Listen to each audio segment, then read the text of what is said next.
मैं ये बात दिल से कहता हूं कि व्यक्तित्व की यदि कोई सबसे बड़ी बीमारी है तो वो बहानाइटिस है, एक्सक्यूजाइटिस है। और इसी बीमारी के कारण बहुत से काबिल लोग अपनी योग्यताओं के साथ अन्याय कर रहे हैं। मेरे अनुसार जब भी कोई इंसान बहाना बनाता है तो उसे खुद पे शर्मिंदगी महसूस करनी चाहिए, क्योंकि वो किसी और को नहीं वरन खुद को धोखा दे रहा है। अक्सर लोग बहानों से विफलताओं को ढक कर रखते हैं, मजबूत तर्क बनाकर पेश करते हैं जिससे साबित हो सके कि दूसरों के मुकाबले उनके सामने ज्यादा मुश्किलें थी।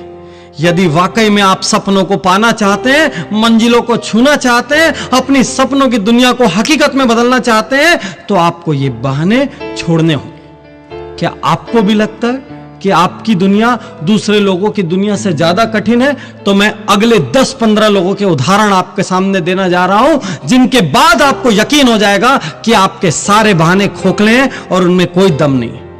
आपका शुद्धिकरण करने के लिए सबसे पहले आपके बहानों का अंतिम संस्कार करना जरूरी है, जो कि मैं करने जा रहा हूं। मैं ऐसे ऐसे नाम आपके सामने बताऊंगा जिनके सामने आपसे ज्यादा तकलीफें थी, जिनका जीवन आपसे ज्यादा कठिन था और जिनके सामने आपसे ज्यादा मुश्किलें थी, फिर भी उन्होंने सिर्फ एक अच्छा काम किया।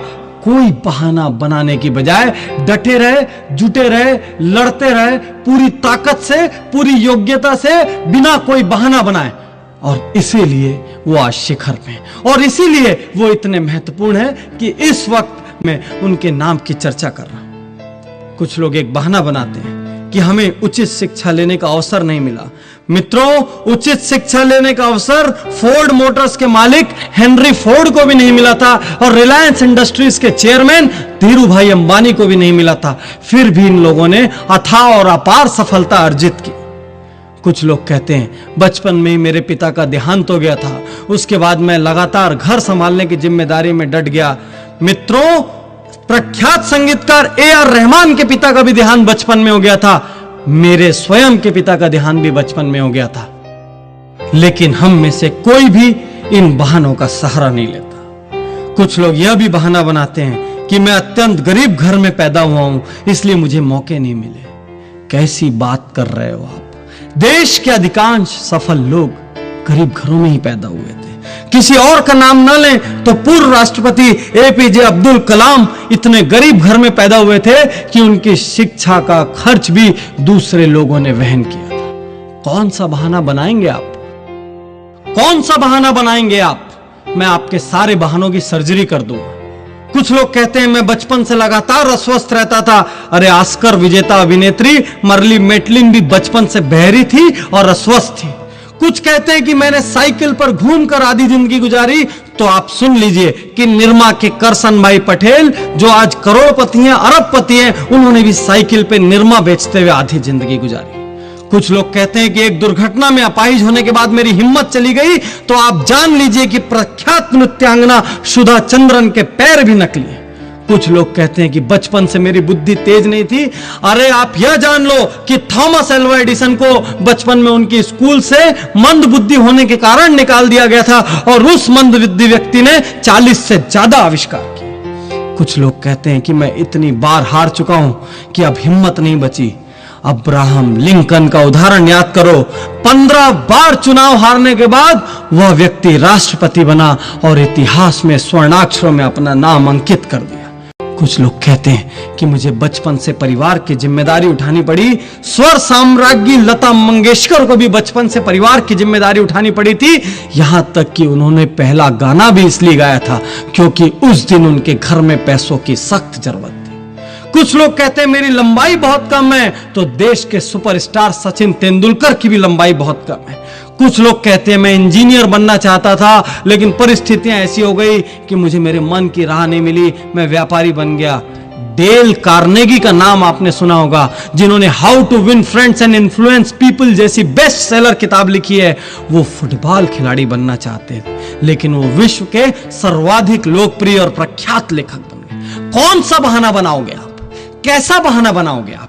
मैं आपके हर बहाने की सर्जरी करने के लिए आपके सामने खड़ा हूं। कुछ लोग कहते हैं मैं अत्यधिक मोटा हूं, इस वजह से मुझे शर्म आती है। अरे मोटे हो तो मोटापा कम करो। अदनान सामी को देखो, इतना मोटा व्यक्ति था, तब भी वो बहुत अच्छा गायक था, और उसने एक दिन निर्णय ले लिया कि मुझे मोटापा कम करना है, तो उसने ऐतिहासिक रूप से अपना वजन कम करके दुनिया को दिखा दिया कि दृढ़ निश्चय हो तो सब कुछ संभव है।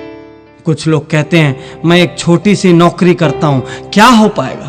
अरे धीरू भाई अंबानी, नारायण मूर्ति, ये सारे लोग छोटी छोटी नौकरियां करते थे। कोई कहता है मेरी कंपनी, मेरा व्यापार एक बार दिवालिया हो चुका है, अब मुझ पे कौन भरोसा करेगा। तो आप जान लीजिए कि जिस पेप्सी को आप बड़े चाव से स्वाद लेकर पीते हैं, वो दुनिया की सबसे बड़ी शीतल पेय निर्माता कंपनी पेप्सी कोला 2 बार दिवालिया हो चुकी।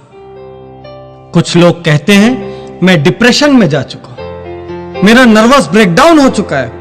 तो आप जान लीजिए कि डिज्नीलैंड बनाने के पहले वॉल्ट डिज्नी का भी 3 बार नर्वस ब्रेकडाउन हुआ था। कुछ लोग उम्र का बहाना बनाते हैं, उम्र बहुत ज्यादा हो चुकी है। तो आप यह जान लीजिए कि विश्व प्रसिद्ध केंटकी फ्राइड चिकन के मालिक ने 60 साल की उम्र में पहला रेस्टोरेंट खोला था, और उस दुनिया में उनके पास रेस्टोरेंट की श्रृंखला है। कुछ लोग कहते हैं कि मेरी उम्र कम है, तो आप सानिया मिर्जा को देखिए, इतनी कम उम्र में दुनिया के शीर्ष टेनिस खिलाड़ियों में आज उनका नाम शुमार है। कौन सा बहाना बनाएंगे आप। कुछ लोग कहते हैं मेरे पास एक बहुत ही बहुमूल्य आइडिया है, लेकिन जहां भी जाता हूं कोई मेरे प्रस्ताव को स्वीकार नहीं करता, मैं हताश हूं, निराश हूं। आप जान लीजिए कि जेरोक्स की फोटोकॉपी मशीन के आइडिया को भी पहले ढेरों कंपनियों ने अस्वीकार किया था, और परिणाम हमारे सामने है। आज हर गली में, हर ऑफिस में एक फोटोकॉपी मशीन है, और वो आज किसी भी ऑफिस के लिए सबसे जरूरी चीजों में से एक। कुछ लोग कहते हैं कि मैं काम शुरू करना चाहता हूं, लेकिन मेरे पास काम शुरू करने के लिए भी धन नहीं है। मित्रों, ये कोरा बहाना है, क्योंकि इंफोसिस के पूर्व चेयरमैन नारायण मूर्ति के पास भी काम शुरू करने के लिए धन नहीं था। और यदि इस सीडी में समय की पाबंदी नहीं होती तो मैं आपको 10,000 नाम ऐसे बताता जिनके पास काम शुरू करने के लिए धन नहीं था, और जो आज करोड़ों अरबों रुपयों के मालिक हैं। कुछ लोग कहते हैं कि उन्हें ढेर सारी बीमारियां हैं, कैसा बहाना बनाते हैं। अरे वर्जिन एयरलाइंस के प्रमुख मिस्टर रिचर्ड ब्रेंसन को आंखों की कमजोरी है, डिस्लेक्सिक है। लेखक वेद प्रकाश मेहता की दोनों आंख नहीं है। राष्ट्रपति रूजवेल्ट के दोनों पैर काम नहीं करते थे। यहां तक कि स्वर्ण पदक विजेता विल्मा रुडोल्फ को पोलियो था। मित्रों, आप जितने भी बहाने सोच सकते हैं, मैं उनसे ज्यादा नाम आपको बता सकता हूं जिन्होंने उन मुश्किलों का हल ढूंढा है। कुछ लोग कहते हैं कि यह जरूरी नहीं कि जो प्रतिभा इन महानायकों के अंदर थी, जिनके नाम आप ले रहे हैं डॉक्टर पाटनी, वही प्रतिभा हमारे अंदर भी हो। तो मैं आप सब लोगों से कहता हूं कि यह भी जरूरी नहीं कि जो प्रतिभा आपके अंदर है वो इन महानायकों के अंदर हो। आप किसी और गुण के बल पर महारथी साबित हो सकते हैं। मैं ये यकीन से कह सकता हूं कि हर वह व्यक्ति सफल हो सकता है जो हार के लिए तैयार हो और सही दिशा में डट कर जुड़ जाए। हां, सफलता का प्रतिशत अपनी अपनी योग्यता के अनुसार कम या ज्यादा हो सकता है, लेकिन यह तय है कि असफलता हाथ नहीं लगेगी। और हां, इस सफलता की शुरुआत किसी बहाने से नहीं हो सकती, उसके लिए एक दमदार प्रयास की जरूरत है। लेकिन ये बहाने आपके सपनों की अर्थी जरूर निकाल सकते हैं। इसलिए अगली बार काम से जी चुराने के पहले, असफलता के डर से काम छोड़ने के पहले, जिम्मेदारियों से भागने के पहले यह जरूर सोच लेना कि आप किसका अहित कर रहे हैं। क्योंकि मित्रों, जीवन में आपने क्या खोया और क्या पाया, इसकी सिर्फ आपकी और आपकी जिम्मेदारी है। एक बात और कहना चाहता हूं कि यदि आप सोच रहे हैं कि कल कुछ खास हो जाएगा, भविष्य में कुछ जरूर कर लूंगा, तो मैं आपको बताना चाहता हूं कि भविष्य का आविष्कार नहीं होता। हर रोज जो आप करते हो उसी से भविष्य का निर्माण होता है। आप हर रोज जो मेहनत कर रहे हो वह अभी भविष्य में तब्दील हो रहा है, और आप हर रोज जो बहानेबाजी करके दिन गंवा रहे हो वह भी भविष्य में तब्दील हो रहा है। आपको चुनना होगा आप कैसा भविष्य चाहते हैं। एक कड़वी सी बात कहना चाहता हूं कि कल यदि आपके माता पिता आपके जैसी संतान होने पर अफसोस करें, कल यदि आपकी पत्नी आपके जैसा पति पाने पर अफसोस करे, और कल यदि आपका बच्चा आपको पिता कहने में अफसोस करे, तो इसके जिम्मेदार सिर्फ आप होंगे। आज आप जहां भी हैं, कल आप जहां भी होंगे, इसके लिए आप किसी भी और को जिम्मेदार नहीं ठहरा सकते। इसलिए आज, अभी और यहीं अपने सारे बहानों का अंतिम संस्कार कर दीजिए, अपने सारे नकारात्मक वाक्यों का अंतिम संस्कार कर दीजिए, और देखिए कल की सुनहरी सुबह एक बार फिर आपके लिए खुशियों के नए पैगाम लेकर आएगी। और अचानक ही आप देखेंगे कि भाग्य भी आपका साथ देने लगेगा। अचानक ही आप देखेंगे कि ऊपर वाले का आशीर्वाद भी आपको हर पल मिलने लगेगा।